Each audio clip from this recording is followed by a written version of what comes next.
Allah'ın El-Mujib degan ism sifatlari haqidagi tafsirlar. Bismillah, elhamdülillah, ve salatu ve selamu ala Resulillah. Assalamu alaikum ve rahmetullahi ve berekatuhu. Tövende diktanlağa Ustaz Abduvali Qari Rahimullah'ın Kur'an ve sünnet nuri astida Allah Subhanahu ve Teala'nın güzel isim sifatlarının kıskaca tefsirleri dersliklerinden Allah'ın El-Mujib degan isim sifatları haqidagi tefsirlerini okuyumuz inşallah. Euzu billahi mineşşeytanirracim. Allah'ın El-Mujib degan isim sifatları haqidagi tefsirler. Allah'ın bu isim sifatları Kur'an'da iki yerde tilga ilingan. Sure Hud 61. ayetide tercümesi Semudqa ularning qarindishi Solihni payg'ambar qilib avatdiq. U aytdi: "Ey qavmim, Allohga ibodat qilinglar. Sizlarga Allohdan boshqa ibodatga loyiq hech ma'bud yo'qdir. U sizlarni zamindan, ya'ni tuproqdan yaratdi. Sizlarni zaminda yashatdi. Allohdan mag'firat tilanglar. Ondan uningga tavba qilinglar. Rabbim haqiqatan yaqindir. Duani ijobat qilguchidir." Al-Mujib ijobat qilguchi, so'rg'uchilarning so'rgan narsasini madadkorlik bilan ijobat qilguchi, yalvurib duo qilguchilarning duosini qabul qilib ijobat qilguchi, majbur muztar bo'lguchilarning muztarligini ta'minlash orqali ijobat qilguchi hamda ularning Rabbidan so'ramagan ehtiyojlarini ta'minlash orqali ijobat qilguchi zot demakdir. Bu sifat faqat Alloh subhanahu va taolada kamil suratda tepiladi. Alloh subhanahu va taolo muhtojlarning ehtiyojlarini ular Rabbidan so'ramasimi biladi. Allah subhanahu wa taala insonning nimaga muhtoj ekanligini ilmi azli bilan bilib, uningga keraklik bo'lgan hamma narsani yaratib, uni qandoq tepish yo'llarini ham insonlarga bildirib qo'ydi. Mu'min kishi Allah subhanahu wa taolaning al-Mujib sifatini bilgandan keyin birinchidan Rabbining buyruqlarini ijobat qilishni o'rganish kerak. Allah cheklagan narsalardan yiroq turish kerak. Bu Allah subhanahu wa taala buyruqlarini ijobat qilib va cheklagan narsalardan uzoq tursa, bu faqat bandining o'ziga manfaatlikdir. Buningga albatta ijobat qilish kerak. Buningdan boshqa Allah subhanahu wa taala insonlarni bir-birisiga manfaat yetkazadigan qilib yaratdi. Biror kishi hojatini so'rab kelsa, uning hojatini ta'minlash kerak. Agar hojatini ta'minlash qo'lidan kelmasa, uningga chiroyli gaplarni qilish kerak. Alloh subhanahu va taolo Qur'oni Karimda sura Duha 10-oyatida tarjimasi Sailga qo'pollik qilma deydi. Rasululloh alayhisolatu vassalam hatta dediki, agar Madinaning chetida bir qo'yning pochiq pishirilib da'vat qilinsam, men labbay deb boraman. Agar menga qo'yning bir tishlam go'shi pishirilib hadiya qilinsa, men uni qabul qilaman. Ya'ni insonlarning sayyidi bo'lgan Muhammad alayhissalatu vassalam o'zini shuncha kamtar tutib, Madinaning chetida bir qo'yning pochiq pishirilib da'vat qilinsa, labbay deb boraman deyishi da'vat qilinguchining eng esil ko'rsatkichisidir. Biror bir dinga mansub bo'lmagan martabalik peshvo kishilarning biror bir namrat kishining holidan xabar olganligini anglaganmi? Bu dindan yiroq qolgan kishilarning zaif, bichora odamlarning o'yiga berishdan ularning kibrlari to'sib qoladi. Ular doim xabar oladigan, ko'ngil bo'ladigan yerlarni kuzatsa, ular hashamatlik so'rinlarda yurdi. Ammo dindorlarga nim bo'ldi? Zaif bichorlar chaqirsa, pisan qilmasdan bütün hashamatlik so'rinlarga boradigan bo'lib qoldi.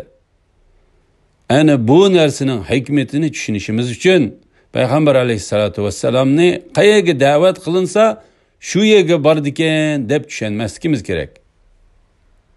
Avval biz Payg'ambar alayhissalatu vassalamning kimligini tanib olaylik. U kishi butun olamga rahmat bo'lib, butun insoniyatning sayyidi bo'lgan zotning bir pochaq pushurilib da'vat qilinsa bordiganligi bu nihoyatda cho'nqur mazmunki, hayotda hech qanday bir rahbar, peshvo kishining bundaq zaif, bichora kishilar da'vat qilsa, labbay deb kelganligini tarixda ko'rganmisizlar? Ana bu narsa bizning dindor peshvolarimizga ham ta'siri bo'ldi. Dindor peshvolar o'zining dindagi ta'limotlarini esidan chiqarib qo'ydi. Ana Payg'ambar sallallohu alayhi vasallam al-Mujib, Allohning ijobat qilguvchi zot ekanligini bilganligidan o'ziga ana shunda xulos ajratib olgan edi. Allah subhanahu va taala muhtojlarning duosini ijobat qiladi. Mazlumlarning duosini albatta ijobat qiladi. Allah subhanahu va taala hadis qudusda shundaq deydi-ki, mazlumning duosini ijobat qilaman, agar mazlum dinsiz bo'lsa ham. Benda Allah subhanahu va taolaning al-Mujib sifatidan o'ziga shundaq ulush ajratib elish kerak. Bu o'zi bilan Allohning o'tirisidagi sirki, bir o'ringa da'vat qilingan vaqtda u o'rinning qanday bo'lishidan qat'iy nazar, agar Allohning al-Mujib sifatidan ulush olmagan bo'lsa, agar katta bir kishilarning zaif, bichora kishilarning uyiga berishiga uning kibri yo'l qo'ymaydi. Agar biror bir odam sizdan hojatini so'rasa, siz unga javob bermasangiz, uning ehtiyojini ta'minlamasangiz, agar qo'lingizdan kelmaganida hatto chiroyli bir gapni bo'lsa-mu demasangiz, Allohning al-Mujib sifatidan oladigan ulushingizdan mahrum qolgan kishilardan bo'lib qolasiz. Qur'on va hadislarda Allohning bu ism sifatlariga aloqador tuvandagi mazmunlar tilga ilingan. Sura Baqara 186-oyatida tarjimasi: "Mening bandilarim sendan men to'g'riliq so'rasa, ularga aytqinki, men haqiqatan ularga yaqinman. Ya'ni ularning ahvolini, so'zlarini bilib turaman. Menga duo qilsa, men duo qilguvchining duosini ijobat qilaman. Ular to'g'ri yo'l tepish uchun mening da'vatimni qabul qilsin va menga iymon etsin. Ya'ni hamisha iymon bilan bo'lsin." Sura G'ofir 60-oyatida tarjimasi: "Rabbinglar aytdi: Menga duo qilinglar, men duoyinglarni qabul qilaman. Tilagininglarni beraman. Shubhisizki mening ibodatimdan cho'ngchilik qilib bosh tortadiganlar har holda jahannamga kirdi." Sura Naml 62-oyatida tarjimasi: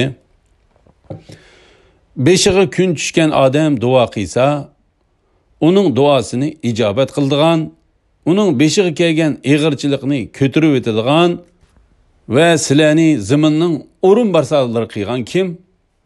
Allohdan boshqa ibodatga loyiq iloh bormi? Sizlar ozg'ina va'z nasihat olasizlar." Sura Hud 61-oyatida Samudga ularning qarindoshi Solihni payg'ambar qilib avatdiq. U aytdi: "Ey qavmim, Allohga ibodat qilinglar. Sizlarga Allohdan boshqa ibodatga loyiq hech ma'bud barhaq yo'qdir. Alloh sizlarni zamindan, ya'ni tuproqdan yaratdi. Sizlarni zaminda yashatdi. Allohdan mag'firat tilanglar. Ondan uningga tavba qilinglar. Rabbim haqiqatan yaqindir. Duoni ijobat qilguvchidir." Sura Duha 10-oyatida Sailga qo'pollik qilma. Sura Saffat 75-oyati tarjimasi: Nuh haqiqatan bizga iltijo qildi. Biz uning iltijosini nima degan yaxshi qabul qilguvchidirmiz? Sura Yunus 89-oyatida Allah aytdi: "İkinglarning duosi ijobat qilindi. Da'vatinglarni davomlashtiringlar. Nadonlarning yo'liga ergashmanglar." Sura Yunus 88-oyatida tarjimasi: Musa aytdi: "Ey Rabbimiz, kishilarni yo'lingdan ozdirishi uchun ey Rabbimiz, Fir'avnga va uning qavmining cho'nglariga hayoti dunyoda zinnat buyumlarini, turlik mol-mulklarni berding. Rabbimiz, ularning mol-mulklarini yo'q qilgin. Ularning dillarini qattiq qilgin. Shuning bilan ular iymon etmay qattiq azobni ko'rsin." Sura Sod 79-oyati tarjimasi: İblis: "Rabbim, bana haloyiq terildirildigan kun, ya'ni qiyomatgacha muhlat bersang, ya'ni meni hayot qoldirsang" dedi. Alhamdulillah. Yuqorida Alloh subhanahu va taolaning Al-Mujib degan ism sifatlari haqidagi tafsirlarni angladinglar. Oxirini keyin qitimliq o'qishimiz davomlashtiramiz inshaalloh. Va sallallohu ala Muhammad va ala alihi va sahbihi ajma'in. Assalomu alaykum va rahmatullohi va barakatuh.